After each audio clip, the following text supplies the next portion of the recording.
Saudara dimanapun Anda berada, senang sekali kali ini saya Pratiwardias akan menemani Anda dalam Jaba Nusra Sepekan.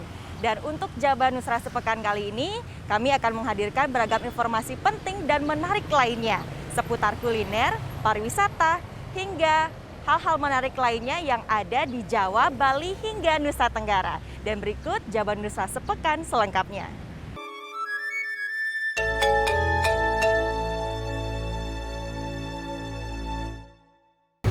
Pemirsa, kali ini saya akan mengajak Anda untuk melihat ribuan hasil olahan laut yang terdapat di Terminal 3 Bandara Soekarno-Hatta. Menariknya, produk olahan ini berupa makanan hingga produk-produk kecantikan. Berikut informasi selengkapnya. Bertemakan hashtag Pasar Laut Indonesia, ribuan berbagai produk UMKM olahan laut dari berbagai daerah dipromosikan di Terminal 3 Domestik Bandara Soekarno-Hatta yang dipasarkan Kementerian Kelautan dan Perikanan. Untuk pertama kalinya, produk UMKM dari olahan laut ini dihadirkan di area bandara dengan menggandeng pihak Angkasa Pura II selaku pengelola Bandara Soekarno-Hatta. Produk-produk olahan yang dihadirkan diantaranya berbagai makanan ringan kemasan, minuman kemasan, hingga produk kecantikan seperti sereal ikan, abon ikan, mie instan ikan, abon ranjungan, keripik fish skin, sarden kepiting, kacang bandeng, hingga sambal ikan. Tak hanya itu, ada pula berbagai produk kecantikan seperti sabun pencuci wajah, masker wajah, shampoo, serum, garam spa, dan handicraft lainnya yang semua berbahan dasar dari laut. Dirjen Penguatan Daya Saing Produk Kelautan dan Perikanan, Artati Widiarti mengatakan, ada sekitar 2.000 produk UMKM ini dari berbagai daerah diantaranya Jawa Timur, Jawa Tengah, Jawa Barat, Lampung, hingga DKI Jakarta. Sedangkan untuk pelaku UMKM yang telah dibina oleh Kementerian Kelautan dan Perikanan, sekitar 1.400-an dengan kualitas kategori unggulan. Jadi kami membagi kelompok menjadi 3, jadi kelompok binaan dulu, kemudian bagus, kemudian unggulan. Nah, kami berharap nanti yang dari binaan ini naik kelas menjadi bagus, kemudian dari bagus naik kelas lagi menjadi unggulan. Kalau sudah banyak yang menjadi unggulan, artinya nanti dia juga siap untuk mandiri. Nah, kami tuh fasilitasi ini saja tuh membantu mereka untuk take off. Tetapi berharap ini dengan pengunjung di sini ini sangat strategis sekali tempatnya, luar biasa. Terima kasih kepada Angkasa Pura. Ini betul-betul karena ini kan langsung kelihatan fisik. Sementara itu, Dirut Angkasa Pura II Muhammad Awaludin mengatakan dirinya menyambut baik pameran Pasar Laut Indonesia yang dilakukan Kementerian Kelautan dan Perikanan untuk membantu konektivitas meningkatkan pengembangan ekonomi UMKM di tengah krisis akibat pandemi COVID-19. Pameran Pasar Laut Indonesia ini baru pertama kita lakukan di bandara. Dan ini menjadi sesuatu keunikan khas tersendiri. Karena apa? Karena memang bandara menjadi sebuah tempat yang tidak lagi eksklusif untuk produk-produk apapun. Dan khusus untuk produk UMKM, kita memang dorong sudah sejak 2-3 tahun terakhir ini. Diharapkan di tengah sulitnya ekonomi akibat pandemi COVID-19, dengan begitu gerakan Bangga Buatan Indonesia bisa menjadi penggerak ekonomi nasional dengan membeli produk UMKM. Dari Kota Tangerang, Raymond Haryono melaporkan. Pemirsa, puluhan warga yang berada di Serangan kembali menggeluti usaha untuk bertani rumput laut. Umumnya mereka adalah masyarakat yang terkena pemutusan hubungan kerja ataupun yang dirumahkan dalam bidang pariwisata. Desa Serangan dahulu dikenal sebagai daerah penghasil rumput laut. Namun akibat pesatnya perkembangan pariwisata Bali, ratusan petani rumput laut di Serangan beralih profesi menjadi pekerja pariwisata. Hal ini diakui Ketua Kelompok Tani Rumput Laut Mekarsari, Nyoman Puja. Menurutnya pada tahun 1995, jumlah petani rumput laut di Serangan mencapai 150 orang. Namun pada tahun 2010, jumlah petani rumput laut berkurang drastis menjadi hanya 7 orang. Hal ini akibat industri pariwisata Bali yang lebih menjanjikan dibandingkan bertani rumput laut. Namun akibat pandemi, warga Serangan yang dahulu berprofesi sebagai pekerja pariwisata terkena imbasnya. Mereka dirumahkan atau bahkan terkena pemutusan hubungan kerja. Kondisi ini membuat jumlah petani rumput laut di Serangan kembali bertambah. setidaknya ada 70 petani rumput laut yang tergabung dalam kelompok tani rumput laut Mekarsari. Kalau dulu, kalau nggak salah 2010 itu masih petaninya itu masih kurang lebih 7 orang yang bertahan. Begitu-begitu saja. Nah, semenjak artinya wabah ini, COVID-19 ini, artinya banyak daerah wisata itu ditutup. Nah, jadi masyarakat banyak yang kehilangan pekerjaan juga. Nah, akhirnya daripada menunggu kapan itu bisa kembali normal, akhirnya masyarakat itu kembali ke petani rumput laut, menjadi petani rumput laut lah gitu, untuk ya bisa membantu artinya ya rumah tangganya, artinya kehidupan sehari-hari itu. Cuman kesulitan kita di nelayan dari petani rumput laut itu memang di pemasaran itu yang sulit artinya kita sih berharap dari pemerintah juga artinya ikut memperhatikan lah dalam situasi seperti ini, petani rumput lautnya ya barangkali bisa membantu artinya dari segi pemasaran juga. Harga jual rumput laut saat ini sangat menjanjikan. Saat ini harga jual rumput laut kering berkisar antara Rp13.000 hingga Rp14.000 per kilogram. Namun mereka sangat membutuhkan bantuan pemerintah dalam hal pemasaran. Untuk itu mereka berharap pemerintah turun tangan untuk memasarkan hasil pertanian rumput laut warga Desa Serangan. Cok Devi dan Soekarnate melaporkan. Pemirsa, pandemi COVID-19 membuat pengusaha menjadi lebih kreatif dan juga berinovasi dalam menciptakan produk baru. Salah satunya yakni berada di Kabupaten Pati, di mana para pengusaha ini menciptakan bordir mukena terbaru sebagai sarana dalam beribadah.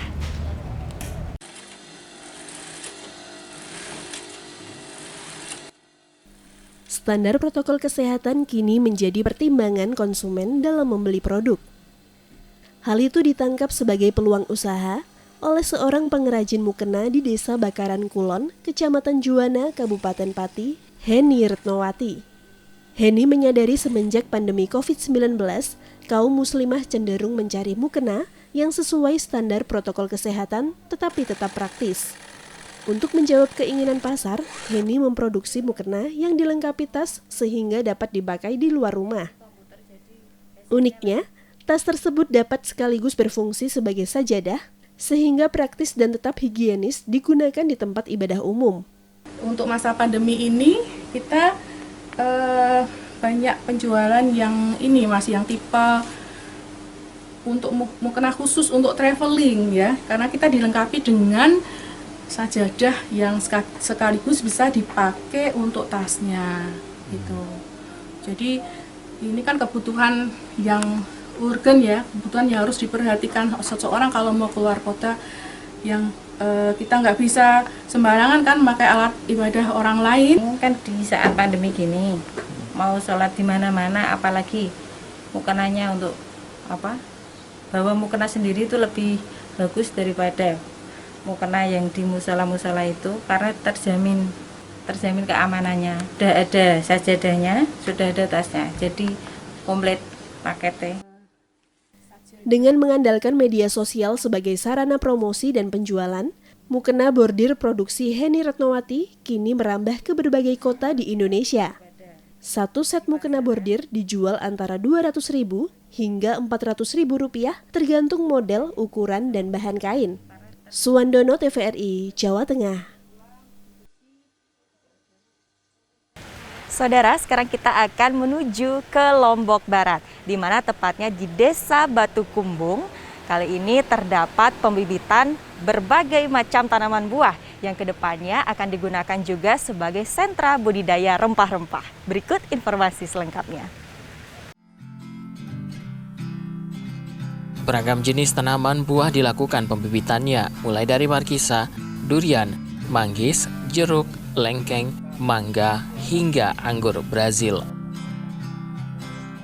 Camat Lingsar Marzuki mengatakan, Desa Batu Kumbung dikenal sebagai penghasil bibit unggul karena kualitas bibit tanaman buah tidak kalah dengan daerah lain di Indonesia. Bibit tanaman buah ini terdiri dari berbagai jenis, mulai dari durian kane, musangking, dan bawor. Kemudian lengkeng terdiri dari lengkeng biasa dan rasa durian. Sementara mangga terdiri dari mangga madu, mangga Mataram, dan harum manis. Bibit tanaman buah dipasarkan melalui media sosial. Dijual mulai dari harga puluhan ribu rupiah hingga jutaan rupiah. Pembibitan tanaman buah ini sangat membantu perekonomian masyarakat di tengah pandemi COVID-19. Kami berencana selama ini mungkin kami lebih fokus kepada buah-buahan, tapi ke depan kami ingin fokus di bidang rempah-rempahan. Kita belajar dari pengalaman histori sejarah kedatangan Belanda ke Indonesia adalah untuk mencari rempah-rempah. Hampir 350 tahun Indonesia dijajah oleh Belanda maupun oleh negara-negara lain adalah tujuannya untuk rempah-rempah. Sehingga kalau kita lihat ke depan, Lingsar ini sangat cocok untuk budidaya rempah-rempah seperti jahe, kencur, dan lain sebagainya. Sebelumnya Desa Kumbung sudah dikenal sebagai wilayah penghasil buah berkualitas terutama manggis. Sudah beberapa tahun pengusaha asal Bali membeli produk buah manggis Desa Kumbung untuk diekspor ke negara Taiwan dan Singapura. Kedepannya, Lingsar akan dijadikan sebagai sentra budidaya rempah-rempah, seperti kapulaga putih dan hijau yang harga jual per kilogramnya cukup menjanjikan. Pemirsa, pelukis bersaudara beralih profesi menjadi pembuat keripik. Meskipun mereka dinyatakan difabel, namun mereka tidak patah semangat. Menariknya, keripik buatan mereka diminati oleh masyarakat dari berbagai belahan dunia. Ketiga pelukis difabel ini dikenal dengan sebutan Three Brothers. Mereka telah menyelenggarakan pameran bersama di berbagai tempat di Bali, bahkan beberapa kota besar di tanah air. Kini di tengah pandemi COVID-19 yang melanda hampir setahun, ketiganya sepakat banting setir menjadi perajin pembuat keripik. Keripik dengan varian keripik singkong, keripik talas, dan keripik daun kelor. Pemasaran melalui media sosial yang dilakukan dan disambut baik pasar. Seniman difabel Ketut Budiarsa menuturkan, usaha keripik yang dilakoni sejak Mei tahun 2020 lalu bermula dari 3 kg singkong. Karena pesanan terus meningkat, kini bahan baku sekitar 40 kg untuk masing-masing ketiga varian keripiknya. Karena keterbatasan, 3 bersaudara yang dibantu istri dari Budiarsa yang juga difabel mengaku kini mereka terganjal alat kerja, termasuk dapur yang representatif sesuai ketentuan untuk memperoleh perizinan. Pasarnya udah sampai untuk sementara sebelumnya ini kan seluruh Bali sampai Canggu, kemudian Kelungkung dan Sanur. Kemudian juga sudah keluar Bali seperti Surabaya, Bandung, Jakarta, dan kemudian teman-teman dari luar negeri pun banyak yang order juga, tapi ada kendala masih dalam proses registrasi. Kini di tengah pandemi, pelukis Three Brothers hari-harinya disibukkan untuk memproduksi keripik. Mereka mengaku tidak ingin terpaku, tetap ingin bangkit dari terpuruknya dunia seni yang diharapkan segera pulih, sehingga ekonomi dan pariwisata Bali kembali normal. Wayan Sudarsana melaporkan.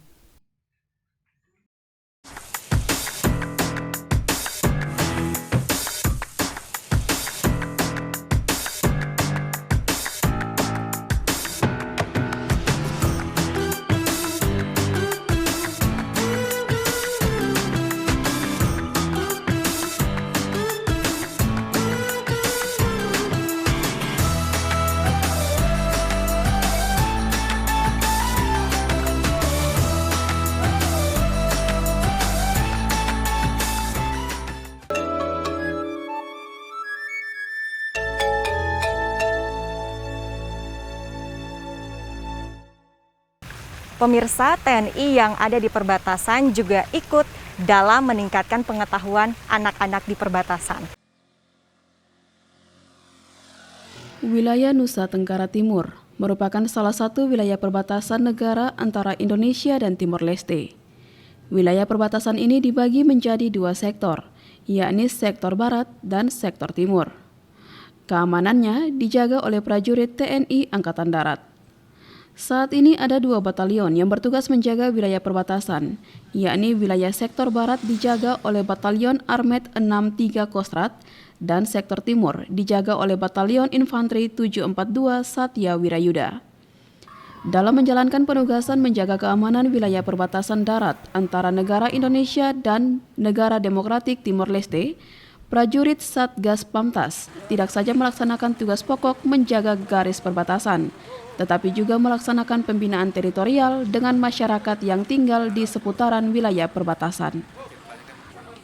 Salah satu kegiatan pembinaan teritorial yang dilaksanakan oleh prajurit Satgas Pamtas RI RDTL Sektor Barat Batalion Armet 63 Kostrad, yakni program literasi, melalui perpustakaan keliling bagi anak-anak di perbatasan. Di perpustakaan keliling ini, prajurit Satgas menyediakan ribuan buku bacaan serta buku-buku pelajaran yang boleh dipinjam oleh anak-anak usia sekolah di perbatasan.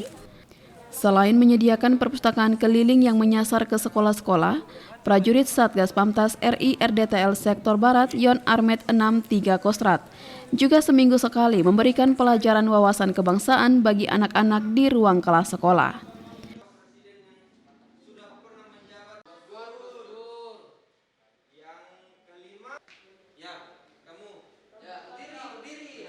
Tidak hanya itu, bagi anak-anak yang tinggal di sekitar Mako Satgas, juga diberikan bimbingan belajar di Mako setelah pulang sekolah atau pada saat malam hari.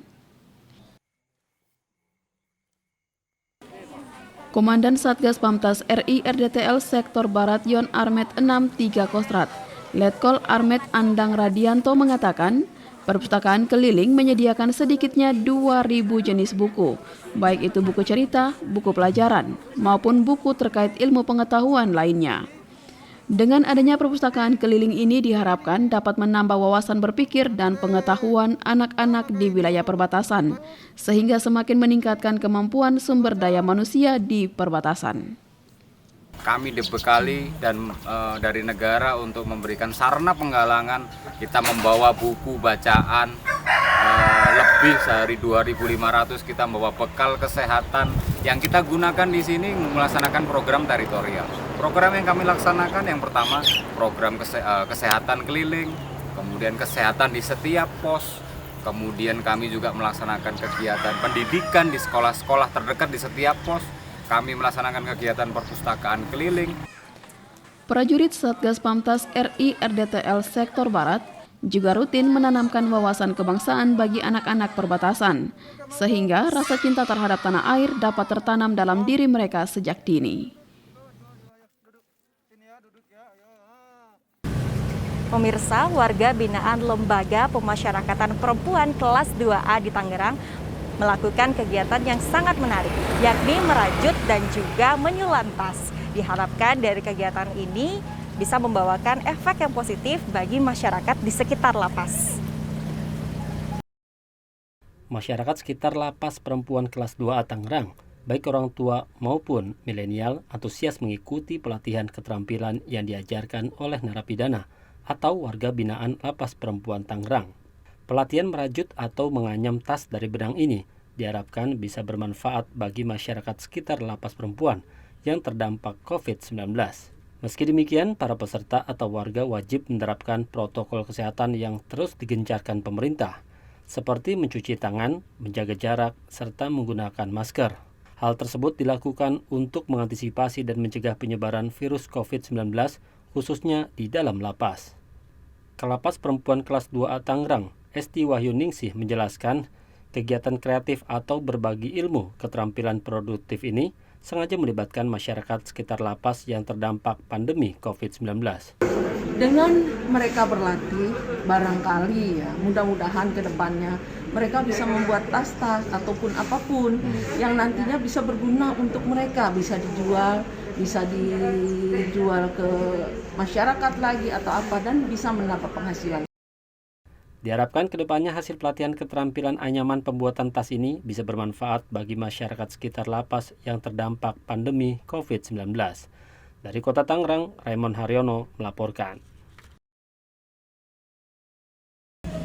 Pemirsa, pengrajin wayang golek yang berada di Pemalang, Jawa Tengah tetap mempertahankan kebudayaan dan juga adat istiadatnya di tengah modernisasi yang ada seperti sekarang. Seperti apa? Berikut informasi selengkapnya. Beginilah keindahan dan keunikan wayang golek khas Pemalang atau yang biasa disebut wayang golek cepak. Budaya peninggalan leluhur yang juga berisi pendidikan ini nyaris punah. Salah satu pengrajin yang masih terus bertahan untuk melestarikan wayang golek adalah Tarnyono alias Ki Dalang Penjol, warga Desa Wonokromo, Kecamatan Comal, Kabupaten Pemalang. Pelestari budaya wayang golek kini semakin langka, bahkan hanya satu-satunya di daerah ini.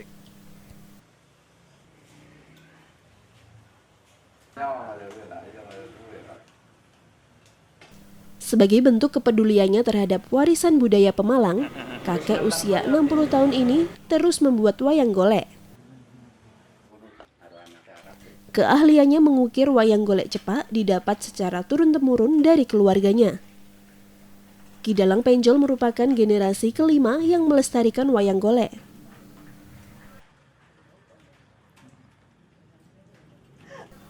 Selain memproduksi wayang golek untuk pementasan, Ki Dalang Penjol juga memproduksi wayang yang bisa dibeli para kolektor dan wayang mainan. Kayu kedondong jaran atau Lanea Coromandelica digunakan dalam pembuatan wayang golek cepak. Ki Dalang Penjol memperoleh ilmu tentang pembuatan wayang golek secara autodidak atau belajar sendiri. Sebagai dalang wayang golek, Ki Dalang Penjol dituntut untuk memiliki banyak koleksi wayang sehingga harus membuat sendiri.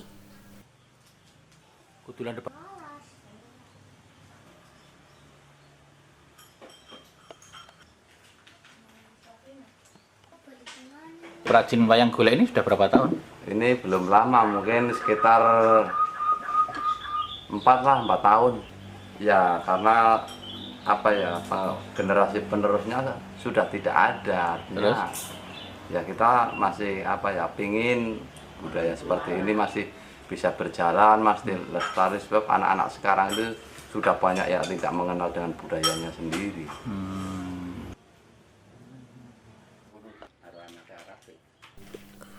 Membuat satu buah wayang golek membutuhkan waktu sekitar 1 minggu pengerjaan. Satu wayang golek cepak mainan dijual dengan harga sekitar 400 hingga 500 ribu rupiah. Khusus untuk para kolektor, harga satu buah wayang dibanderol dengan harga mencapai 1 juta rupiah. Sedangkan untuk satu set lengkap wayang golek dijual seharga 40 juta rupiah dan dikerjakan selama 1 tahun.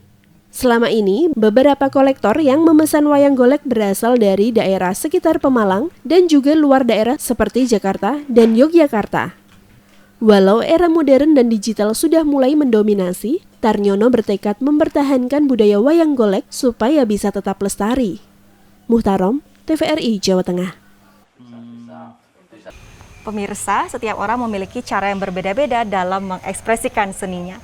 Kali ini kami akan mengajak Anda untuk ke Bandung, di mana warga Bandung banyak sekali yang menorehkan seninya melalui dinding sebagai kanvasnya. Unik sekali bukan? Nah, jadi seni yang ditorehkan oleh warga Bandung ini berupa mural kaligrafi. Berikut informasi selengkapnya.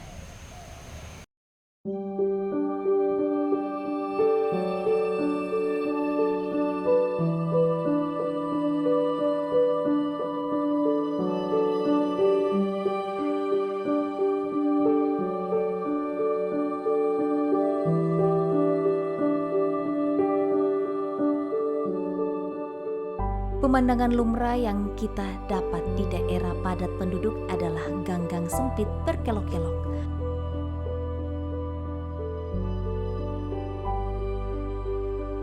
Anak-anak bermain di halaman rumah karena kurangnya lahan atau taman bermain. Namun ada pemandangan berbeda akan kita dapat saat berkunjung ke daerah padat dekat Terminal Cicahem, Bandung. Ada gang yang bernama Gang Raden Jibja RW 2, Kelurahan Cicahem, Kecamatan Kiara Condong, Kota Bandung. Di wilayah RW ini, dinding-dinding rumah warga dipenuhi dengan mural kaligrafi yang berisi surat-surat dalam Al-Quran.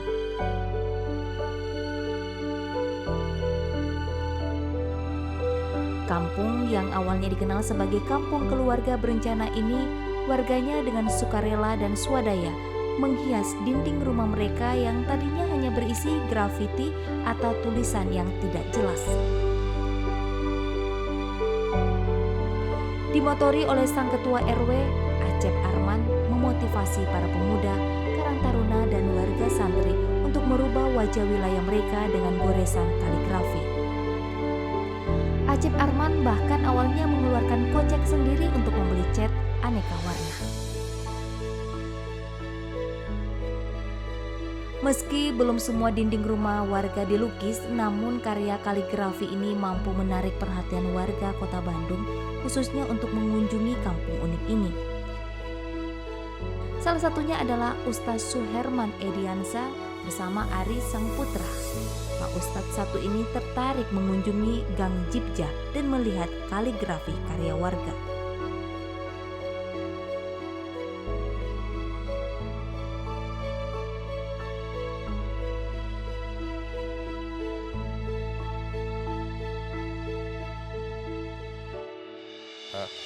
Ya, saya sangat tertarik sekali dengan kampung kaligrafi ini ya, menginspirasi kepada masyarakat, artinya untuk cinta Al-Quran, cinta hadis, cinta tulisan Arab, di mana ini merupakan bagian dari seni ya. Nah, di dalam Al-Quran sendiri mengisyaratkan, memperhatikan seni itu harus begitu. Di dalam Al-A'raf ayat 31, Allah berfirman, Ya bani Adama hudhu zinatakum ingda kulli masjid. Artinya, apabila setiap akan ke masjid, maka pakailah pakaian yang indah. Berarti di sini Allah sangat menganjurkan kepada hambanya untuk berbuat keindahan. Ini kan ada istilah filsafat ya, dengan ilmu hidup menjadi mudah, dengan agama hidup terarah, dengan seni hidup menjadi indah.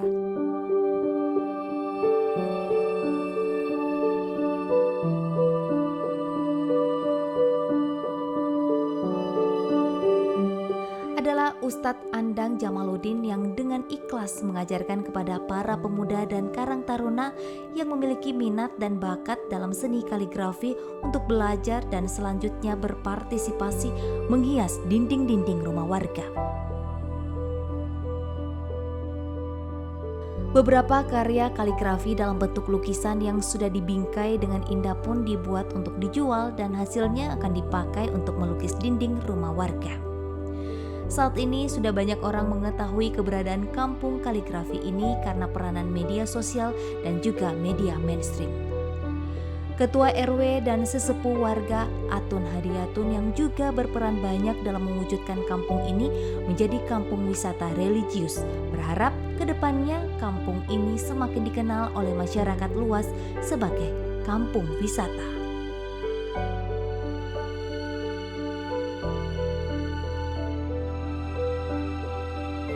Awal muasalnya pertama kampung kaligrafi, pertama kampung KB, baru pembentukan kepanitiaan pengurus, ketua RW 02 sama reng-rengan pengurus sama PKK Karang Taruna itu ikut andil gabung untuk bergerak bikin mural-mural kaligrafi. Kampung kaligrafi ini adalah sebuah ide yang dicetus yang dilahirkan oleh Bapak RW yang baru dan Bapak RW yang lama, dan berkomunikasi dan bersatu dengan tokoh-tokoh, lalu beliau semua mengumpulkan para pemuda, wabil khusus para pemuda yang aktivitasnya dalam bidang seni, baik itu seni kaligrafi atau seni apapun. Dan akhirnya terlahirlah sebuah kampung budaya kaligrafi. Nah, alhamdulillah sebagaimana yang kita saksikan, intinya adalah dengan kaligrafi ini semoga yang masuk atau warga yang berdomisili di sini membaca sekaligus memanai dan sekaligus mengamalkan apa yang tersirat di kaligrafi ini gitu. Saat ini pengurus RW masih berikhtiar untuk mengumpulkan dana untuk membeli cat aneka warna agar dinding-dinding rumah warga yang masih kosong dapat dihiasi kaligrafi sekaligus juga untuk tujuan mulia, yaitu syiar Islam.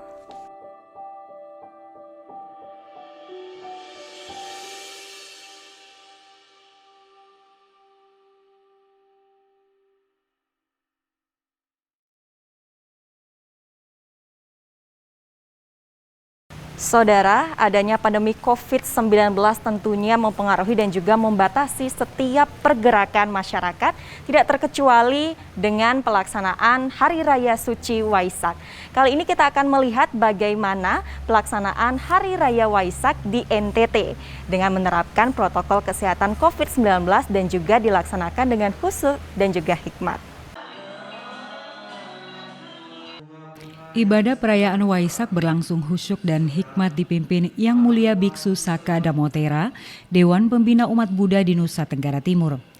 Ibadah berlangsung di Vihara Pura Batana, Sikumara, Kota Kupang dengan menerapkan protokol kesehatan. Perayaan Waisak diawali dengan perarakan prosesi mengelilingi vihara yang dipimpin oleh Yang Mulia Biksu Saka Damotera dan diikuti oleh para umat.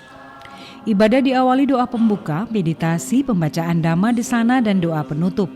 Umat mengikuti jalannya ibadah dengan khusyuk dan hikmat.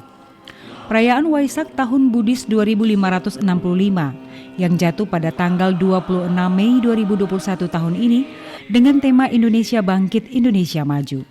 Kondisi pandemi COVID-19 menyebabkan perayaan Waisak tidak seperti tahun-tahun sebelumnya. Meski demikian, tidak mengurangi makna perayaan Waisak, yakni keteladanan dari Sang Guru Agung Siddhartha Gautama. Keteladanan tersebut yakni dengan memahami sepenuhnya bahwa kehidupan ini anisya dukkha anaka, yang artinya bahwa kehidupan ini tidaklah kekal. Dalam proses menjalani kehidupan manusia mengalami penderitaan dan pada akhirnya tiada inti yang kekal. Umat Buddha di Nusa Tenggara Timur berjumlah sekitar 600-an jiwa. 215 jiwa diantaranya berada di Kota Kupang. Momentum Waisak juga kembali mengajak semua umat Buddha dan semua umat manusia untuk dapat hidup damai, saling bahu-membahu, tolong-menolong sebagai umat manusia yang juga makhluk sosial yang tidak dapat hidup sendiri namun membutuhkan orang lain. Demikian pula dengan semua makhluk yang hidup. Memiliki cinta kasih dan kepedulian dengan cinta yang universal, karena pada dasarnya semua makhluk ingin hidup tenang dan bahagia.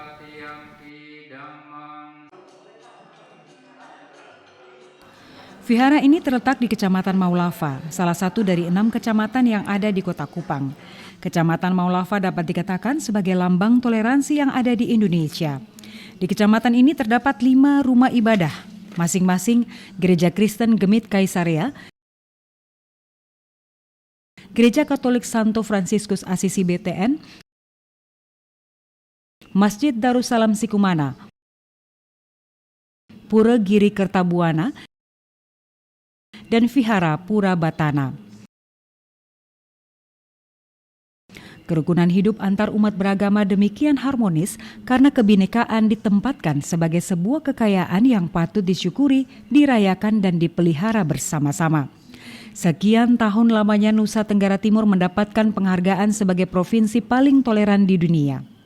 Kota Kupang pada tahun 2020 lalu meraih Indeks Toleran Award sebagai kota tertoleran di Indonesia bersama 9 kota lainnya dari total 94 kota di Indonesia. Penghargaan ini berdasarkan laporan Indeks Kota Toleran dan penghargaan diberikan oleh Kementerian Agama Republik Indonesia.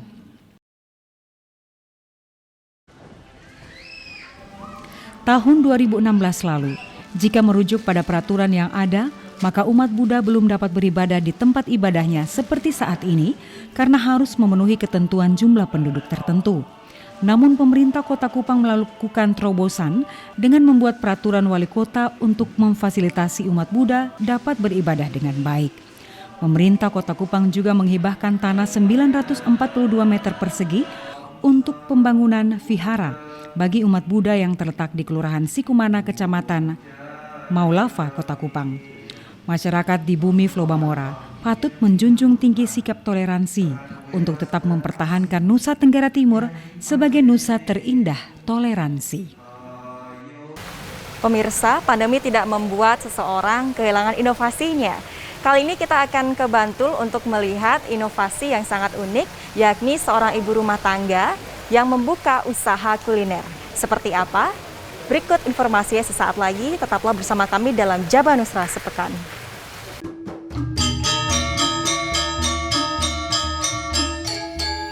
Budaya dan karya seni merupakan kekayaan Indonesia yang sudah mendunia.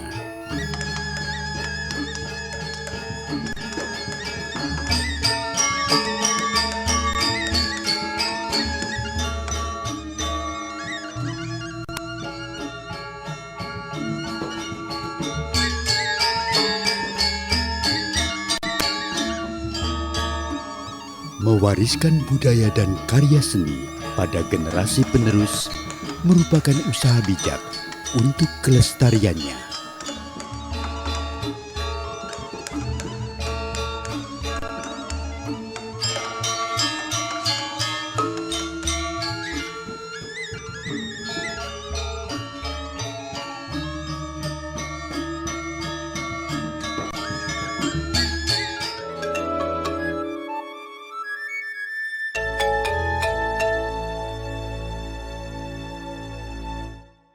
Pemirsa, seorang ibu rumah tangga muda yang berada di Bantul berusaha memenuhi kebutuhan rumah tangganya dengan membuka usaha sate kronyos.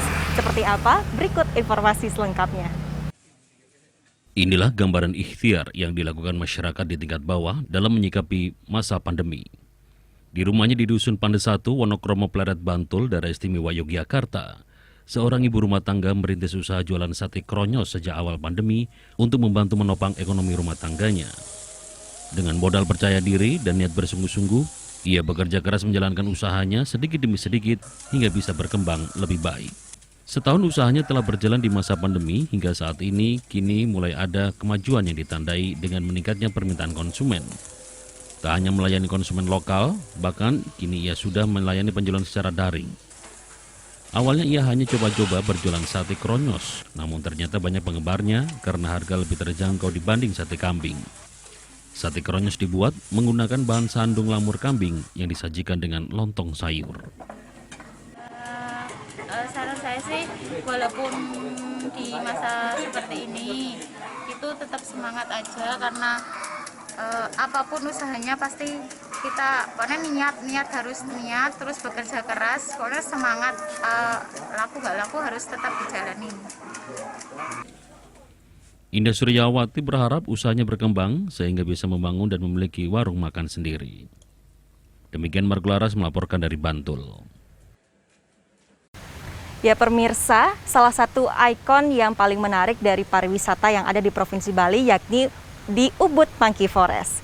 Melihat dari banyaknya pariwisata yang ada di Indonesia, kali ini kami akan mengajak Anda untuk ke Yogyakarta dan juga melihat salah satu ikonik yang tidak kalah menarik, yakni Tugu Palputih. Bagaimana informasinya? Berikut selengkapnya.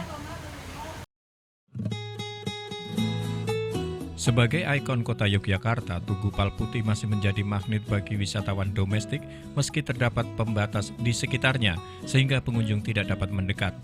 Wisatawan pun memilih untuk ke lokasi terdekat yang menghadap ke Tugu Jogja. Tidak hanya dapat menikmati ragam menu pilihan, namun juga dapat bersuah foto dengan berlatar Tugu Palputih secara langsung. Salah satu wisatawan mengatakan tempat yang strategis dan nyaman menjadi pilihan untuk menyantap makan siang di lokasi tersebut. Sebenarnya sih nggak liburan sih, cuma ya emang kerjaan suami di sini. Nah jadinya kan nyusul suami sih habis lebaran. Soalnya Jogja istimewa. Dekat sama Tugu juga gitu. Iya. Kafenya juga enak sih. Kebetulan view-nya langsung di Tugu Jogja sih Mas. Jadinya strategis juga di tengah kota dan enak buat nongkrong juga. Pilihan menunya untuk di lokasi tengah kota cukup murah sih Mas, sama variasinya cukup banyak seperti itu. Saya senang banget nongkrong di Jogja. Suasananya itu enak banget buat nongkrong. Apalagi kalau di dekat Tugu bisa langsung lihat pemandangan Tugunya. Kan identik sama Jogja ya, jadinya suka aja di sini. Strategis.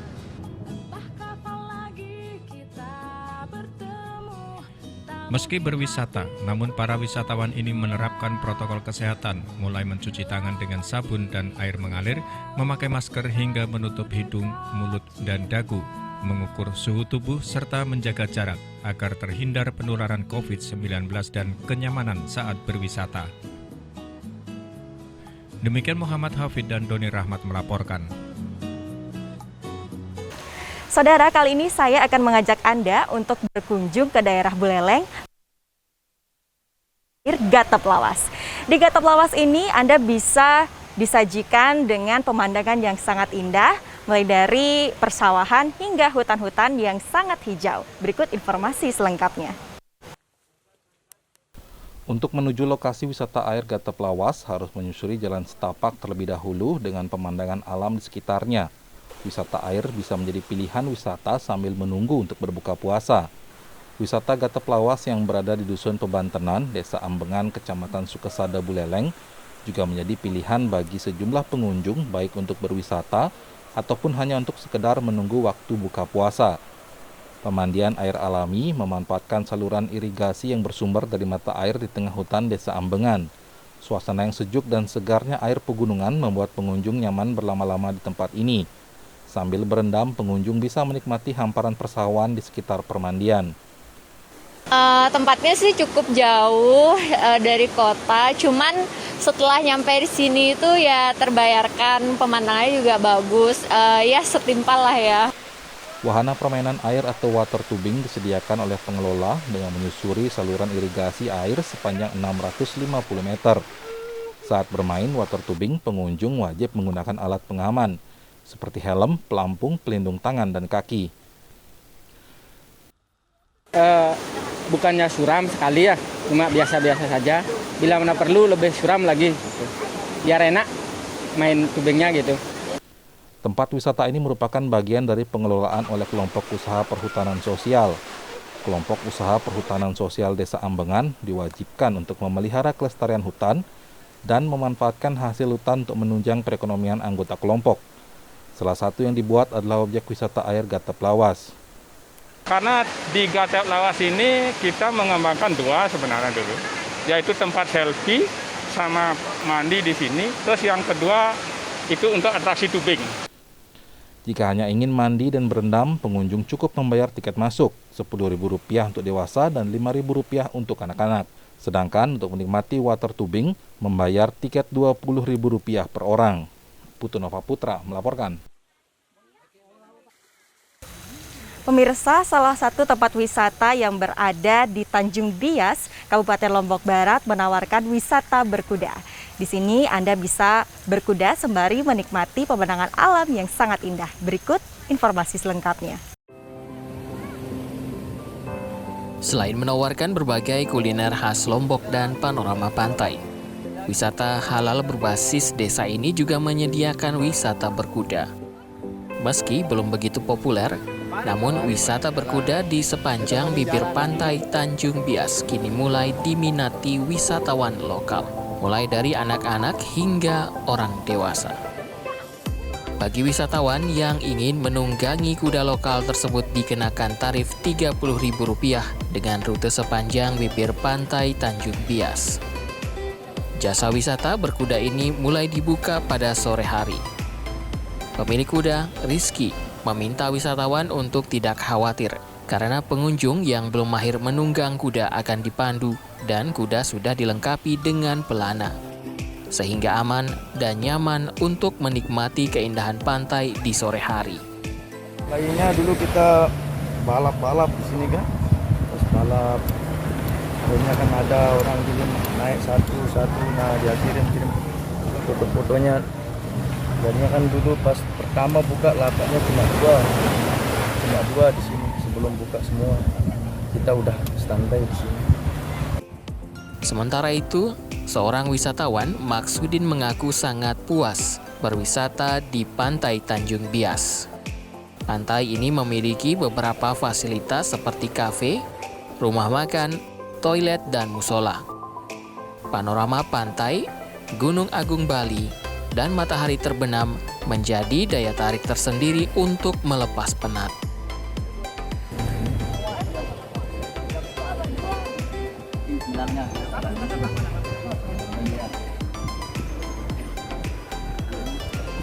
Kita pakai tanggung jawab. Kita cepat bawa. Wait. Pintar. Ya karena udah terbiasa Mas ya, santai-santai aja jadinya. Karena sering naik. Udah berapa kali kunjungan wisata ke sini, Mas? Kalau ke sini kurang lebih 10 kali kayaknya. Bagus di sini Mas. Tenang di sini. Juga makanannya enak-enak. Maksudin berharap bencana non-alam pandemi COVID-19 cepat berlalu, agar perekonomian masyarakat di kawasan wisata kembali normal. Pemirsa, kali ini kami akan mengajak Anda untuk berkunjung di kawasan wisata Gunung Merapi yang ada di Jogja. Seperti apa keseruannya? Tetaplah bersama kami di Jaba Nusra Sepekan.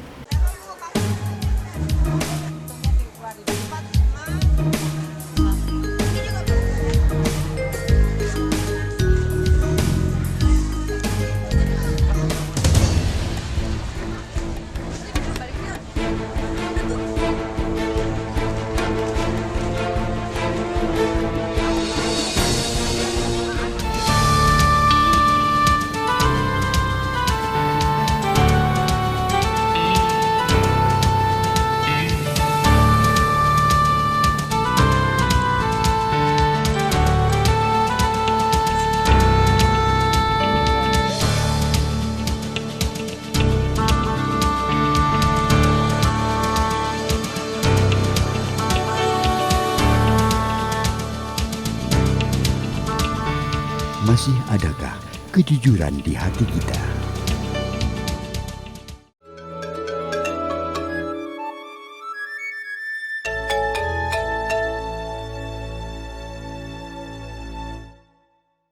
Pemirsa, wisata minat khusus yang berada di kaki Gunung Merapi, Yogyakarta menjadi salah satu tempat wisata yang menarik untuk dikunjungi bagi wisatawan lokal maupun mancanegara.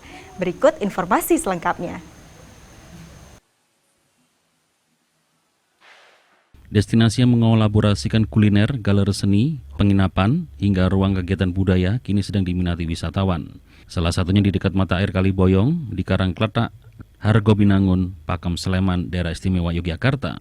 Wisata minat khusus ini tak jauh dari Museum Gunung Merapi dan menyuguhkan panorama alam dengan pepohonan nan hijau sekaligus berbagai karya seni para seniman di daerah istimewa Yogyakarta.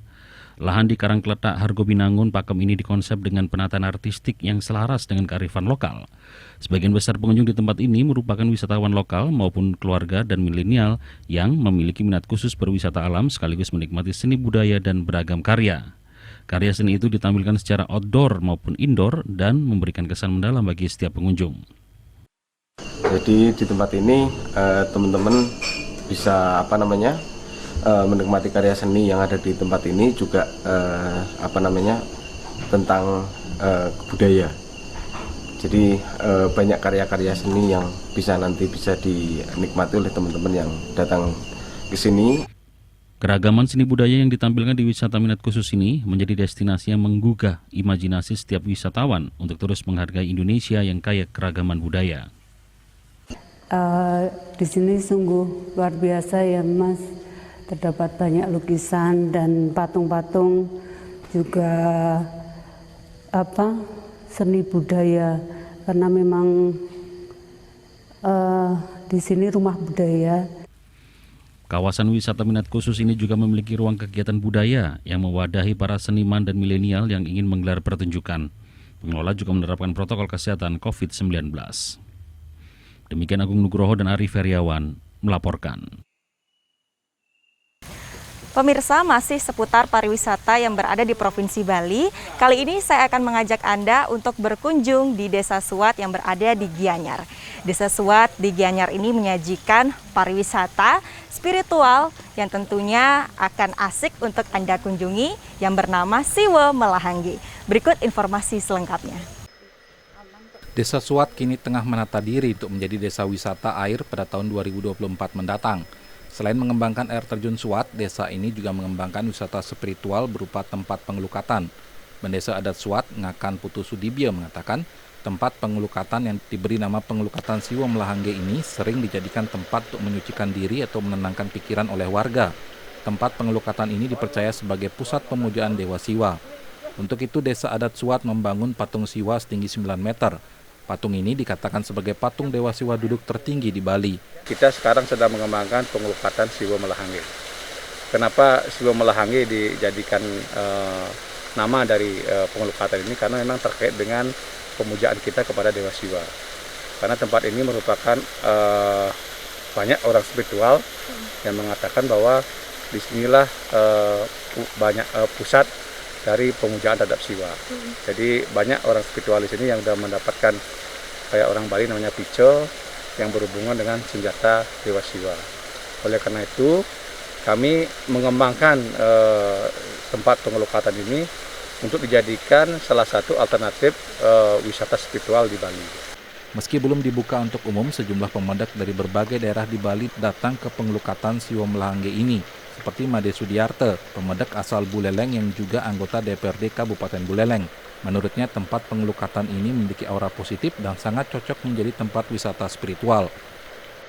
Yang dari Buleleng ke sini, sebenarnya Nikit yang sudah ini, saya kemarin pernah dengar, hanya dengar aja nih, dengar. Kebetulan saya lihat di grup Bali gini, kan ada gambar yang kebetulan sesuai dengan gambar yang buat, gitu. Karena yang tertarik mau datang ke sini. Saya tanya-tanya, saya lihat baca di Google tuh sebenarnya belum ada. Pengelukatan Siwo Melahangge ini memiliki 108 pancoran untuk pembersihan diri, serta 9 pengelukatan utama. Sebelum melukat, pemedak biasanya akan memohon restu atau matur pioning kepada Dewa Siwa. Codepi dan Boy Nasution melaporkan. Pemirsa, 1 jam sudah kami telah menemani Anda dalam Jabanusra Sepekan. Semoga informasi yang kami hadirkan untuk Anda dapat bermanfaat. Dan akhir kata, kami dari TVRI bersama dengan Satgas COVID-19 mengajak Anda untuk selalu ingat pesan Ibu, yakni memakai masker, menjaga jarak, dan menghindari kerumunan. Akhir kata, saya mewakili seluruh rekan kerja yang bertugas pada hari ini, mengucapkan terima kasih atas kebersamaan Anda dan sampai jumpa.